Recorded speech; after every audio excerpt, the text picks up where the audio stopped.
Hi everyone, good morning সকলকে।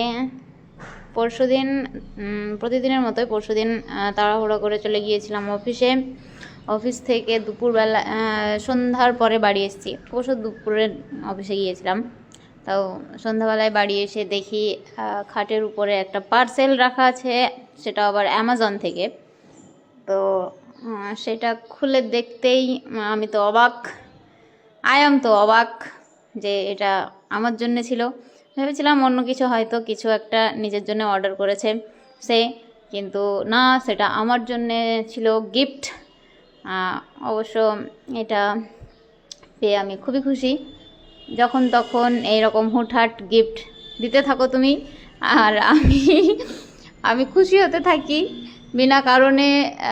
যখন কোনো কিছু উপহার কারোর কাছ থেকে পাওয়া যায়, তখন ব্যাপারটা খুবই ভালো লাগে।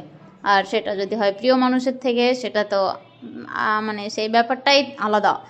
ফিল লাইক কি আর বলবো, কিছু বলার নেই।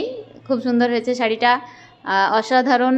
আমি কল্পনাও করিনি তুমি আমার জন্যে এত সুন্দর একটা শাড়ি অর্ডার দিয়েছিলে, এবং তুমি সেটা আবার বিছনায় রেখে নিজেই গায়েব। মানে তুমি রেখেছো, একবার আমাকে বলোনি যে তুমি এটা পার্সেলটা এসছে বা পার্সেলটা তুমি অর্ডার করেছিলে এটা। সো এরকম মাঝে মাঝেই সারপ্রাইজ দিতে থাকো। আমি খুব সারপ্রাইজড হয়েছিলাম ব্যাপারটা নিয়ে।